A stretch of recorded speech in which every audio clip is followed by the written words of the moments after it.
6.25 한국전쟁이 발발한 지 72주년이 눈앞인 날입니다. 내일이 바로 그 날이죠. 전쟁이 일어난 날은 휴일이었고 또 특별히 많은 사람들이 마음에 무장을 하지 않고 편안하게 쉬고 있을 때 저 북한이 우리나라를 침공해 와서 3년 동안이나 큰 아픔에 빠뜨렸던 전쟁이 바로 이 한국 전쟁입니다. 전쟁이 일어난 직후에 미군이 지원에 나섰지만 최신식 장비로 무장된 북한의 군인들을 막아서는 것은 쉽지 않은 일이었습니다. 그래서인지 한강의 방어선은 3일 만에 무너졌다고 합니다. 그리고 전쟁이 개전된 지 약 2달이 되었을 때는 낙동강 선까지 다 무너졌다고 합니다. 이때 나라가 이러다가는 완전히 망하겠구나라는 생각을 한 이승만 대통령이 유엔에 공식적으로 전쟁에 도움을 요청했고 유엔 군이 지원을 하기 시작하죠. 이때 참전한 국가가 약 17개 국가라 그러죠.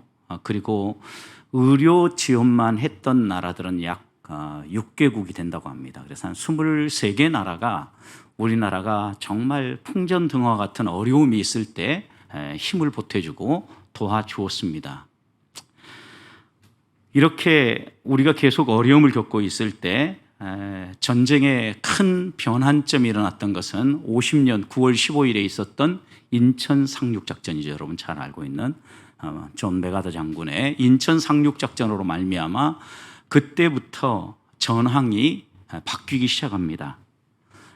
인천 상륙작전이 성공함으로 9월 18일에는 서울을 수복하게 되고 10월 1일에는 38선을 돌파해서 10월 25일까지는 평양까지 탈환했다고 합니다.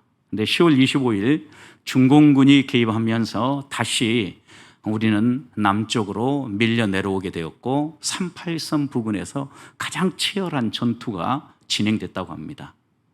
결국 3년 1개월 이틀이 지난 날, 그러니까 1952년이죠. 53년, 3년이니까 7월 27일 정전협정을 맺으면서 우리의 전쟁은 이제 지금 우리가 알고 있는 대로 38선 휴전선을 긋고 멈춰서게 되었습니다.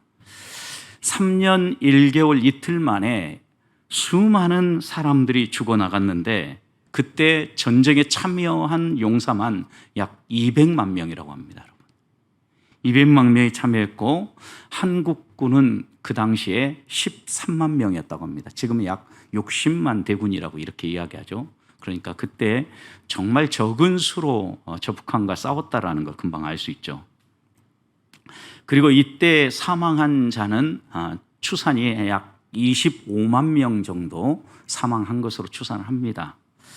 정말 동족이 총뿌리를 겨누고 또 몇몇 곳에서는 신앙 때문에 생명을 잃는 이런 아픔까지도 도처에서 일어났던 전쟁이 6.25 한국전쟁입니다. 우리가 이런 아픔을 겪으면서 다시 한 번 더 우리나라에서 누리고 있는 자유, 신앙의 자유, 특별히 평안함 가운데 또 세계 선진국 대열에 들어서서 오늘을 살고 있다는 것은 선열들의 헌신과 또 나라를 지키고자 하는 희생이 밑받침되어져서 오늘 우리가 여기 있다는 사실을 잊지 말아야 된다는 겁니다. 또다시 이런 전쟁이 절대 일어나서는 안 되겠다라는 교훈을 또 받는 것은 최근 러시아의 공격으로 인하여서 어려움을 겪고 있는 우크라이나를 보면서 또 깨닫는 겁니다, 여러분. 지난 주간에 이 우크라이나에서 사역을 했던 김태한 선교사님이 방문해서 피스메이커 기도회를 통하여서 잠깐 교제한 적이 있습니다. 100일 전쟁이 지금 진행되고 있는데 지금 우크라이나 이 전쟁을 통하여서 약 1200만 명이 타지로 옮겨서 생활하고 있다고 합니다. 그 가운데 140만 명은 러시아로 이송되어졌고 난민이 약 680만 명이 생겼다고 합니다. 유엔의 공식 통계에 의하면 마리우폴을 제외하고 사망한 사망자 수가 4,100명입니다. 마리우폴이 최대 격전지라 그랬죠. 거기에서는 약 2만 2천 명이 죽었다고 합니다. 그러니까 여러분 이런 통계들을 하나하나 보면 적은 수가 아닙니다. 주택이 4,400제곱미터가 파괴되었고 도로는 약 2만 4천 킬로미터가 파괴되었다고 합니다. 교육시설 1,123개, 병원 641개. 여러분 이런 파괴들, 그리고 우리가 잠깐 뉴스를 통해서 이렇게 보지만 이런 것들은 어떻게 보면 일부분을 보는 거지만 그곳에서 살고 있는 사람들은 정말 뼈아픈 고통을 겪고 있다는 겁니다. 이 김태한 선교사님도 언제 이런 전쟁이 일어나겠는가라고 생각을 했다라는 거예요. 그런데 어느 날 갑자기 포탄이 쏟아지기 시작하더라는 거예요. 그리고 시간은 딱 5분 내에 짐을 챙기고 나와야 되는데 선교부에 필요한 서류도 하나도 못 챙기고 가방 하나, 배낭 하나 메고 루마니아 쪽으로 이렇게 이동하게 되었다라고 이야기하는 선교사님의 말을 들을 때 가슴이 뭉클해졌습니다. 지금도 자원봉사자들이 이 우크라이나의 고통스러운 환경 가운데 나온 난민들을 지원하기 위해서 애를 쓰는데 그 루마니아에서 선교사님 운영하고 있는 난민 캠프에 지원하고 돕는 사람들이 어떤 사람들이 오냐면 그 유럽의 여러 나라들과 또 루마니아 사람들과 미국의 사람들이 와서 이렇게 난민들을 자원봉사하면서 돕고 있는데요. 미국의 한 형제는요, 비행기 싹시 3,000불, 6,000불이래요. 그런데 일주일, 2주일 휴가를 내가지고 이 난민들을 돕기 위해서 3,000불, 6,000불을 써가면서 이곳에 와서 자원봉사자들을 위해 섬기고 돌아간다라는 거예요. 그러면서 이 선교사님이 하나님의 은혜와 또 이런 봉사자들의 섬김이 있기 때문에 우크라이나가 다시 평화와 자유를 얻는 그 날을 기대한다라고 이야기하는 선교 보고 겸 간증을 들었습니다. 저는 그 얘기를 들으면서 우리나라도 만약 이 전쟁이 개전된다고 하면 얼마나 끔찍한 상황이 벌어질까. 72년 전에 있었던 한국 전쟁하고는 비교할 수 없는 사람들이 죽어나갈 것이고 어마어마한 경제적 손실과 함께 이 땅에 씻을 수 없는 아픔이 분명히 찾아올 거라는 겁니다. 그래서 우리가 이런 우리 주변의 세계의 정세들을 보면서 또 뭔가 지금 남북의 관계가 긴장 관계로 올라가고 있는 이 시점에 다시 한 번 더 이 72주년 6.25를 맞이하면서 말씀을 품고 하나님 앞에서 우리가 어떻게 기도하고 이 나라의 민족 가운데서 우리의 신앙을 지키며 믿음의 길을 걷기 위해서 해야 할 것은 무엇인가를 오늘 함께 읽은 말씀을 통하여서 깨닫고 같이 기도하는 밤이 될 수 있기를 주님의 이름으로 먼저 축원합니다. 오늘 말씀은 먼저 우리에게 알아야 할 것이 있다라고 얘기합니다. 나라 민족을 위해서 기도하고 이 시대 가운데서 우리가 하나님 백성답게 살아가기 위해서 꼭 먼저 마음에 새겨야 될 것이 있다라는 거예요. 1절을 보십시오. 너는 이것을 알라. 말세에 고통하는 때가 이르리라. 분명하게 말씀하죠. 무엇을 알아야 된다라고 얘기합니까? 이것인데 이것은 말세를 알라라는 거예요. 여러분, 이 디모데후서는 바울이 복음을 전하면서 여러 가지 다양한 박해들을 받게 됩니다. 그리고 이 디모데서를 쓴 것은 바울의 마지막 유작이라고 그러죠. 마지막 유작이기 때문에 감옥에 갇혀서 이 편지를 썼다라고 우리가 생각한다면 또 목회 서신인 이 서신 가운데 바울의 마지막 당부가 담겨져 있다고 하면 지금 바울로 인하여서 복음을 듣고 믿음의 길을 잘 걷는 사람도 있지만 이 디모데서의 독자들은요, 바울이 감옥에 갇혔다는 것 때문에 복음을 회방하고 또 복음을 의심케 하는 위험 가운데 빠진 사람들에게 쓰여진 사람들입니다. 야 봐라, 저가 죄가 있고 문제가 있으니까 감옥에 갇혔지 않느냐, 그런 사람이 전한 말을 너희가 믿고 따른다는 게 이게 옳은 거냐, 바울의 복음을 너희가 거부하고 따르지 말아라. 이렇게 종용하는 사람들이 많이 있었다라는 거예요. 그래서 바울은 이 디모데후서를 시작하면서 어떻게 시작합니까? 디모데에게 너는 복음을 위하여서 기꺼이 고난을 감내하고 고난받고자 나아가라는 거예요. 어떤 사람처럼요? 그리스도의 좋은 군사처럼. 이렇게 바울은 이 디모데후서를 시작하면서 당부합니다. 비록 자신은 체포되어 감옥에 갇혀 있고 이런 자신의 형편을 이용하여서 복음을 비난하고 공격하는 사람들이 있음에도 불구하고 성도로서 복음을 부끄러워하지 말고 우리가 마땅히 해야 될 일이 무엇인가를 알라라는 거죠. 결국 말세를 알라라는 것은 지금 이 말세가 어떤 시대라는 겁니까? 복음 전도의 수많은 방해와 고난이 우리에게 다가올 것이고 또 우리가 살아가는 이 시대에는 부단히 사단이 우리를 공격하면서 우리를 해방하는 시대라는 것을 알라라는 거예요. 여러분, 오늘 우리 시대로 놓고 다시 한번 돌아봅시다. 얼마나 많은 이 세상의 유혹들이 그리스도인들이 그리스도인답게 살지 못하도록 유혹하고 있습니까? 이런 유혹들 가운데서 그리스도인이 마땅히 되찾아야 될 것은 시대가 어떤 시대인가, 지금이 어떤 시대인가를 분별하면서 그리스도인으로서 내가 해야 될 일을 바로 아는 거예요. 나라 민족을 위하여서 우리가 마음에 품어야 될 마음이 무엇인지, 해야 할 것은 무엇인지를 품어야 되는데 전혀 이런 것들에 대해서 개의치 않는다는 거예요. 그래서 오늘 우리 시대가 어떤 시대인가를 알아야 된다는 거예요. 말세라 그랬죠. 말세하면 우리는 세상 끝만을 생각을 합니다.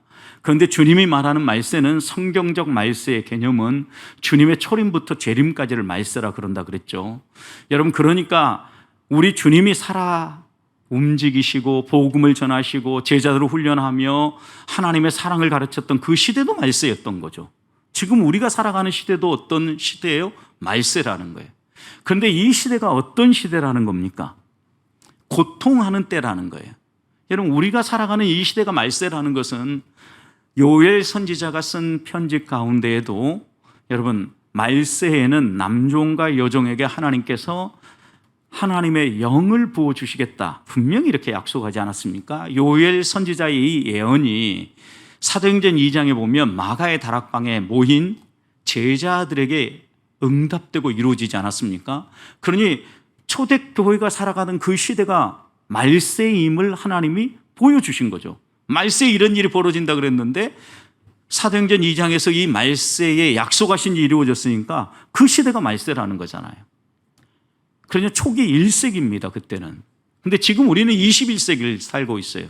20세기가 지나간 이 시기도 말세라고 그러죠. 그래서 어떤 분들은 지금은 말세 가운데에도 끝자락에 와 있다, 말세 지말이다, 이렇게 표현하기도 하는 겁니다. 오늘 우리가 살아가는 우리의 상황, 환경도 보십시오. 수많은 싸움들이 있습니다. 여러분, 우리나라 안에도 얼마나 많은 싸움들이 있습니까? 같은 정당 안에서도 서로 아웅다웅하고 싸웁니다.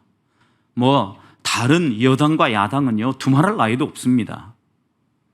이런 싸움들이 도처에 우리에 있고 또 특별히 우크라이나와 러시아 사이에 있는 이 전쟁으로 말미암아 어떻게 보면 자신들의 필요와 탐욕을 채우고자 하는 이런 싸움 때문에 세계가 몸살을 앓고 있지 않습니까? 그런데 이런 눈에 보이는 싸움보다 더 중요한 싸움이 하나 있다는 거예요. 그리스도인에게는 영적인 싸움인 거죠. 이런 세상의 싸움도 우리를 피폐하게 만들고 우리를 지금 어려움 가운데로 하나하나 몰아갑니다. 경제적 상황을 어렵게 만들고 많은 사람들이 고통 가운데 노출되고 있습니다. 그런데 이보다 더 큰 문제는 영적 싸움이에요. 우리가 세상에 먹을 것을 잘 먹고 또 건강하고 살찌우며 살 수는 있어요. 그런데 우리의 영혼이 피폐해질 수 있다는 걸 기억해야 합니다. 마치 이 땅에서의 전쟁이 일어나면 그 전쟁에 속한 사람들은 온갖 어려움 가운데 노출되는 것처럼 영적인 전쟁도 이 영적인 싸움터의 현장에서 내가 싸움의 대상이 되고 내가 그 전쟁에서 어려움을 겪고 있으면 우리의 영혼은 정말 더 큰 어려움 가운데 빠진다는 걸 기억해야 합니다.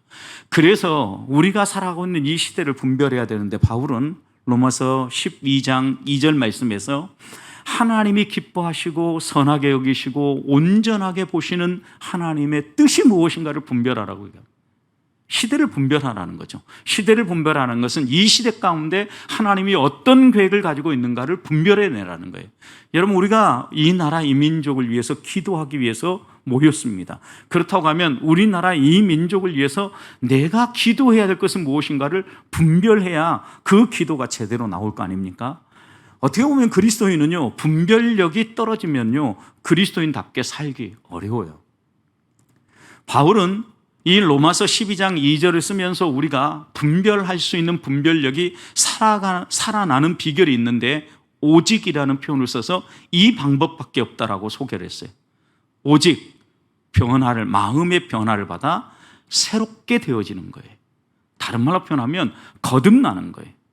물과 성령으로 거듭나고 하나님의 사람으로 우리가 사로잡히지 않고는 이 시대가 어느 시대인지 분별되지 않고 이 세상의 흐름 속에서 끌려다니다가는요, 하나님의 뜻을 분별하고 기도하는 것이 불가능해진다라는 말씀입니다. 분별하라는 것은 이 시대가 지금 어떤 시대이고 또 우리를 유혹하고 우리를 흔드는 사탄은 어떤 방식으로 우리를 공격해 오는지를 분별하라는 거예요. 그러면서 이런 시대 가운데 하나님이 우리에게 원하는 것은 무엇인가를 생각하라는 겁니다. 오늘 이 밤 가장 먼저 기도할 것은 하나님, 우리에게 분별력을 주십시오. 내 마음이 거듭난 사람으로 살아갈 때 이런 분별력이 살아나서 나라와 민족을 위한 기도가 회복되게 하시고 살아나게 해 주시옵소서. 먼저 기도할 수 있기를 소망합니다. 요즘 사람들이 입술을 열면 다들 힘들다라고 얘기합니다. 사는 것이 쉽지 않다라고 이야기를 합니다. 그런데 이 고통이 어디에서 옵니까? 말세가 고통하는 때라고 하니까 당연히 이 고통이 그냥 시대 흐름 속에서 우리에게 자연스럽게 다가오는 겁니까? 나와는 아무 상관없고 외부적 요인들 때문에 우리에게 다가온 고통입니까? 우크라이나와 러시아가 전쟁에 빠져 있으니까 우리가 지금 고통을 겪고 있는 것입니까? 많은 경우 우리는 이렇게 이해하고 지나가 버리는데 오늘 본문의 이 고통은 어디서 오는가 분명히 이야기합니다.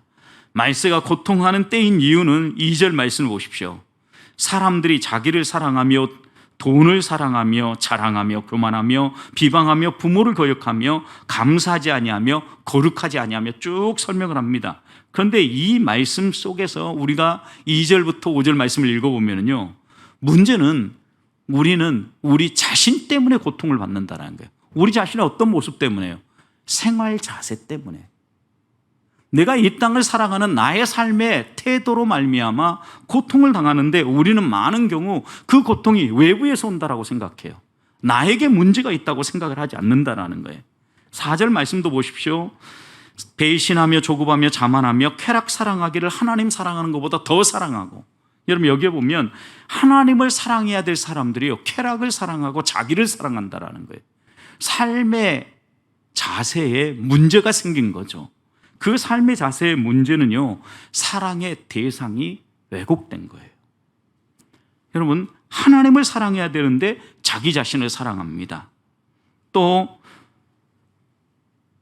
하나님께 헌신하고, 물질은요, 하나님이 우리에게 쓰고 베풀하고 주는 건데요, 물질을 사랑해요. 돈을 사랑해요. 사랑의 대상이 지금 문제가 되고 있는 거죠. 왜곡된 거예요.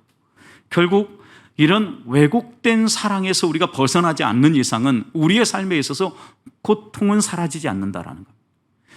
남북의 전쟁의 위협, 그리고 또 여러 가지 세계 정세의 불안정함, 이런 것들 때문에 우리가 이 나라의 민족이 불안정하고 고통당한다라고 생각하기 전에 먼저 우리가 풀어내야 될 것은 내가 무엇을 사랑하고 내가 사랑하는 내 사랑의 대상은 누구인가가 나를 고통스럽게 만든다라는 것을 기억하라는 거예요.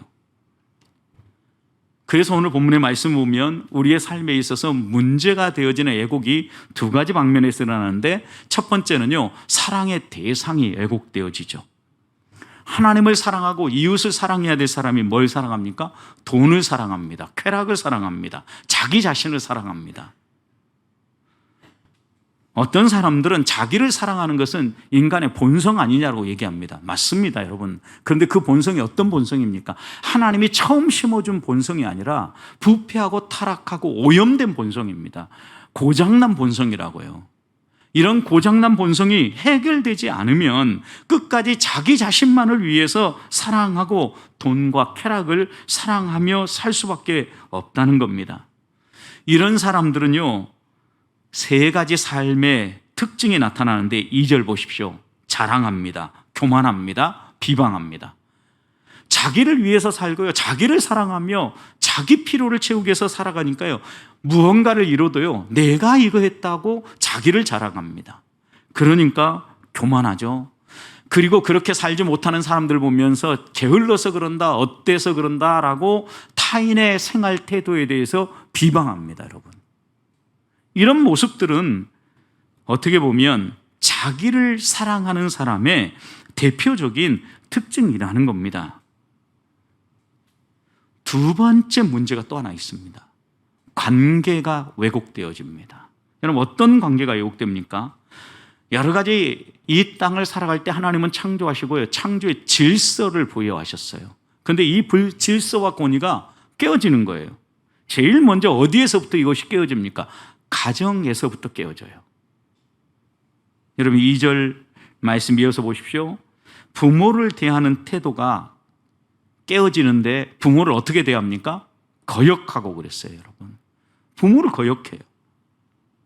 부모에게 받은 도움이 이 세상의 그 무엇과도 비교할 수 없는 것이고, 그것이 아니었으면 오늘의 내가 서 있을 수 없다라는 것을 분명히 알면서도요, 부모에게 거역합니다. 감사하지 않습니다. 배은망덕한 거죠, 여러분. 그러니까 그의 삶은요, 거룩하지도 않고 사랑이 없어요. 무정해요. 그리고 다른 사람에게요, 원통함을 안겨줘요. 이런 삶을 가지고 살아가면은요, 질서가 무너지고 권위가 무너지고 내가 이 세상에서 어떻게 살아야 될 것인지 삶의 자세가 완전히 흐트러져 버린 모습이라는 거예요. 여러분, 이런 우리들의 삶 때문에 고통이 다가오고 이 나라 이 민족이 어려움 가운데 빠지고 있다는 거예요. 그런데 이런 게 가정만이 아니에요. 사회생활로도 확산이 되어지는데 3절을 보십시오. 다른 사람과의 관계에서 어떻게 해요? 모함합니다. 여러분, 모함이 무엇입니까? 이웃을 헐뜯고 험담하는 거예요. 그러니 이웃과의 관계가 무너지면서 이 사람은요, 방탕하고요, 다스리기 어려울 뿐만 아니라 절제하지 못하는 삶을 살게 되죠. 사납고 선한 것을 좋아하지 않고 배신하며 조급하게 살아가는 이런 사회 여러 사람과의 관계를 맺어간다라는 겁니다. 여러분, 자기중심적이고 이기적인 삶은요, 가정 안에서 부모와 자녀의 관계, 가족 간의 관계만이 아니라 이렇게 사회 속에서의 관계도 깨트려 가고 있어요. 건강한 가정을 보십시오. 가정의 질서가 있습니다. 건강한 사람은요, 가정의 질서만이 아니라 사회 여러 사람과의 관계 속에서도 이 관계를 바로 잡아갑니다. 그런 점에서 우리는요, 우리의 삶의 자세를 점검해야 되고, 이 밤에 이 나라의 민족을 위해서 기도할 때 우리의 사랑의 대상은 누구인가? 그리고 혹시 관계가 왜곡되거나 깨어지진 않았는가? 반드시 이 문제를 짚고 가야 됩니다. 하나님이 원하는 질서가 무엇입니까? 제1 우선순위로 사랑해야 될 대상이 하나님이에요. 그리고 그 다음이 누구입니까? 이웃이에요. 제일 마지막에 와야 될 게 누구예요? 나 자신이에요, 여러분. 하나님, 이웃, 그리고 나 자신이 와야 되는데 우리는 나 자신이 제1 우선순위에 와 있다라는 거예요. 이렇게 왜곡되면 고통은 끊어지지 않는다라는 거예요.